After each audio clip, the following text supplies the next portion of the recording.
Marcus's Misadventures, Cat-a-tonic, Book 1, by Jeremy M. Moore. Prologue. A man, woman, and large white cat sat side by side on metal folding chairs. While free to move from their seats, none were in any position to leave the area. Large flood lamps shone into their faces, preventing them from seeing the shadowy figure behind the lights. The figures moved about, murmuring among themselves. What was being said was impossible for the trio to make out, but how it was being said was not reassuring. The man was dressed in a long coat, jeans, and a torn t-shirt bearing an obscure cartoon. He was covered head to toe in various bandages and wraps, giving him the appearance of a half-finished mummy. His only serious injury seemed to be a splint on his arm.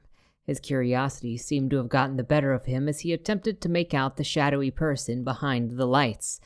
When he found he could not identify any distinguishing features, his attention shifted to the room, then to the lights themselves.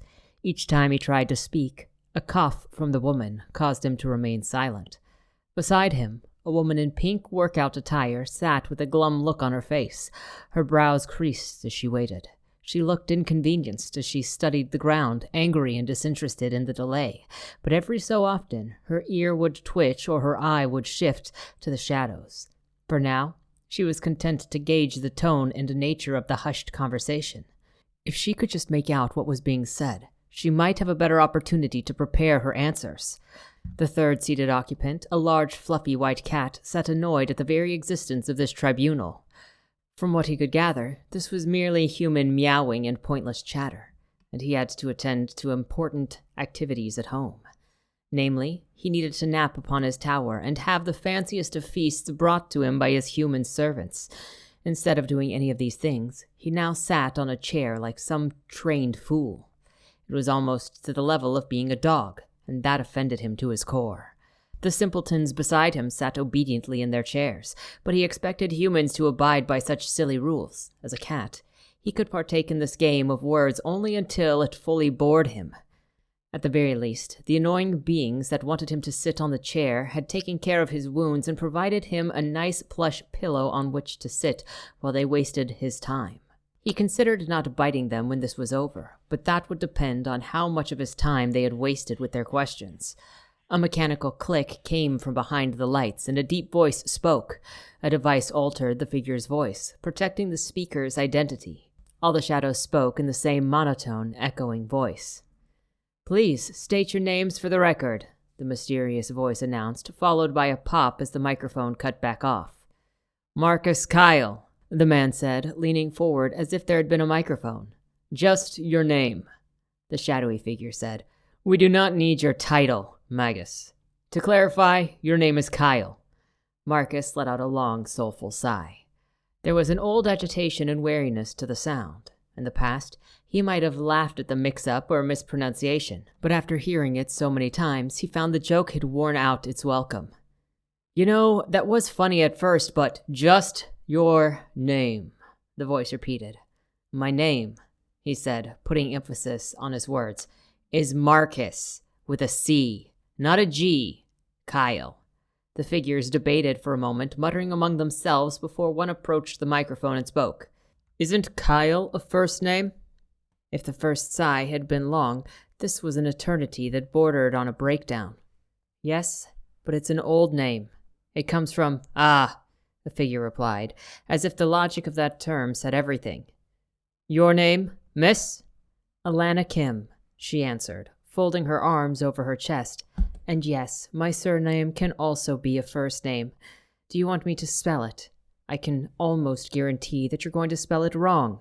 "No need, Miss Kim," the voice replied in a flat tone. Alana's face soured, as if she was sure they were going to write her name down wrong. Another pause followed, and a series of scribbling noises came over the crackle of the microphone. Oh my, yes, this is quite enough. Mr. Purloin, again, please accept our apologies for— Yes, we understand the insult. There was a fear and a bit of reverence in the voice now. "Are you talking to my cat?" Marcus looked between the darkened shapes and the cat on the pillow. "You can speak feline? Why does Savannah's police force have a cat whisperer?" "We are asking the questions here, Mr. Magus," they stated. "What we can and cannot do is not up for discussion now. But in the interest of cooperation between civilians and law enforcement, yes." Marcus's eyebrows rose, and he tried to fold his arms only for a sharp pain to remind him of his injury. "Now, why don't you all just tell us how this," there was the general disturbance of a shadowy arm waving toward the three of them, "all happened?" Marcus, Purloin, and Alana looked at each other. The cat huffed, laying his head on the pillow as Alana shook hers. "No, you can start. Just try to be brief this time." His apprehension from moments ago forgotten, Marcus Kyle smiled from ear to ear and turned a little too quickly to his inquisitors. "This'll sound strange, but it all started one sunny day when—" Chapter 1. Little Red Book.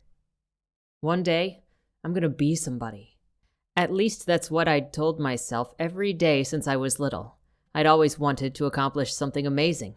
I would get all the glory and praise that came with it, changing the world with my brilliance and know-how.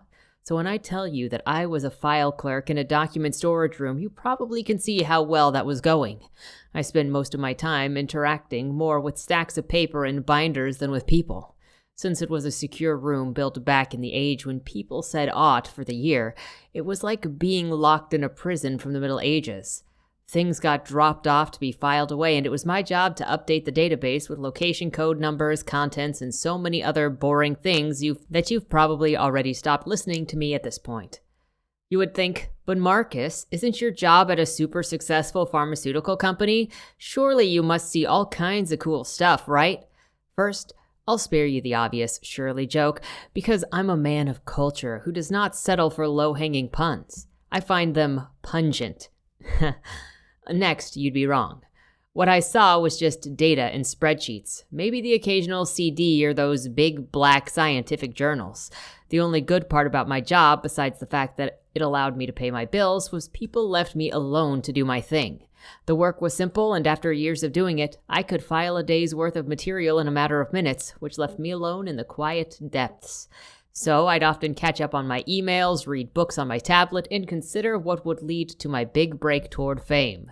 Sometimes I'd venture to the far reaches of the vault, down hallways that are curved into ancient bedrock long before they were coated in modern concrete. It was a forgotten world down here, and I was the king of lost things. I'd made it my mission to quest into the furthest depths to see exactly what was back there. A few times I'd encountered ancient technology, such as a Betamax tape, and when I discovered microfiche that had nothing to do with sea life, it was devastating and made all those old spy movies a lot less funny. Still, I enjoyed opening old boxes and verifying their contents against the database. To keep the boxes honest. When I could muster up the will to delve into the backlog, I always learned something new. Nothing I read helped me get ahead in the company, but it painted a mental picture of life at Wonderland Pharmaceuticals over the decades. Honestly, I wish I'd thought to do it more often, but since no one ever asked about stuff well over 50 years ago, I never made it a priority. Going through them was like stepping into forgotten age where people wore funny hats, had obnoxious-sized beards, and smoked while working in the labs. Today was a special day. I'd received a request for some of the oldest boxes that we had on file. So with my trusty two-wheel cart, which I named Cartly, we ventured into the furthest reaches of the vault. My remark about the archive being a prison wasn't just a snappy observation or a witty comment on how working in an office could feel. Nah, I meant it literally. The facility was a pre-Civil War prison here in Savannah, Georgia. I don't know how long it worked in that capacity, as details from that time are sketchy. This was all long before Vincent Payne, founder and CEO of Wonderland Pharmaceuticals, came along. Technically, it was his grandfather, or great-grandfather, who started the dynasty of wonder that was our company. In the end, it was a Payne that turned the historical eyesore and dangerously dilapidated structure into one of the biggest employers in Savannah. Everything above ground was new, innovative, and growing. Down here in the forgotten roots, history stayed neatly buried with me as its only companion. When the renovation team had emptied the holding cells of their contents, some parts were so ingrained that they could never be removed. One example, the large metal plates on the walls that had been used to anchor chains.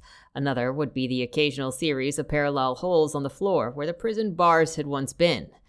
They filled the round holes with newer concrete, but if you spent as much time here as me, you could see the subtle difference in color, even after all these years. Plus, they were not smooth to roll over, and more than once, Cartley tipped, causing boxes to spill everywhere. Looking at these echoes of the past had me pulling my fleece a little closer. My chill wasn't just from the temperature. We ventured further back into the archive than I had ever gone before, back to a spot where the shelves were lined with dust. Back here, it had that old book smell, like an ancient library. Averting my eyes, I tried not to think about the types of experimental records we had back here. Modern research reports were lines of data that had been run through simulations and test modules, but these old records, well, there was always a hint of malice behind the method, like just getting the answer wasn't enough. The few reports I had skimmed over the years recorded things like emotional and physical reactions by test subjects. Most of the volunteers were animals. Most. Humanity hasn't always had the kindest eye when looking at their fellow man, especially those that were incarcerated. Thinking about the kinds of things in this forgotten archive and the dark history it cataloged could make a lesser person get lost in their own thoughts and go mad from the revelations. Thank goodness I have you with me to stay sane, right, Cartley? Checking the paperwork, I started piling up the boxes until a cloud of dust caused me to cough and wheeze until I was leaning on Cartley for support. I wish I had your constitution. You're never bothered by dust. Guess you're made of tough stuff. All my attempt at humor earned me was more coughing, but I still thought it was worthwhile. With tears in my eyes and my throat refusing to let me breathe normally, I cursed myself for not bringing a bottle of water. These back areas could be hard on a person's lungs. Since breathing was an activity I enjoyed, I sped up on my way back to the desk to get a drink. As I came up one slope, one of Cartley's wheels caught on an uneven flooring and jostled the boxes. I shifted my arms, trying to correct and adjust before everything spilled out. With so many years of experience in my mad carting skills, I moved with the bump and kept everything vertical. I had learned to expect the treacherous floor, but on that day a fresh problem occurred. I heard a sudden hiss, and the cart bucked hard to one side, sending boxes toppling to the floor. Examining Cartley's wheels, I found a large packaging staple jutting out. Damn, and he was only 2 weeks to retirement. Scooping out the files and journals before dropping them back into the closest container, I kept coughing. The old boxes were thick with dust, which I inhaled as I kneeled among scattered papers, journals, and folders. As I reached behind me, there was a jolt of pain on my fingertips, causing me to pull away. Looking at the source of my pain, I expected to find I had touched a shelf or something metal from inside a box. I was a little afraid I might have grazed a socket and narrowly avoided electrocuting myself. If that had been the case, there was no telling how many hours might have passed before someone found me. The thought of dying from something so stupid in a small place like this sent a chill down my spine. Instead, to my confused relief, all I found behind me was a single red booklet. Unlike the piles of journals and notes, it was pocket-sized, and I stuffed it into my fleece to get it off the floor while I continued cleaning. Something glittered on the ground where the book had been. Small, empty vial. I picked it up with a grimace, unsure what had been inside this old vial, and why it had been put in the box instead of a proper trash can. I was about to throw the old glass into the trash can by my desk, but stopped just as my arm extended. The fluorescent lights reflected off the crystallized former contents, giving off a rainbow of sparkling light. Inserting the pen into the empty tube, I moved it over to my desk. I wasn't sure what was in the old vial, and while I thought that it would be neat to look at this old thing later, I didn't want to touch it. I had already been shocked once by something in the box. There was no need to get sick from some old chemical. But it was cool to look at, and I figured that I could throw it out in the labs after I looked it over. Until then, it was probably safe to just let it sparkle on my desk. It wasn't like anyone looking for these boxes would want something so old and potentially contaminated being carried through the nice clean building. After carrying each individual box up to the front counter, I plopped the vial-covered pen into an old coffee cup filled with all the other oddball items I'd found over the years. Then I rattled off an email asking to have someone come pick up the boxes. Out of the corner of my eye, I saw a blinking light on my phone, showing several missed messages.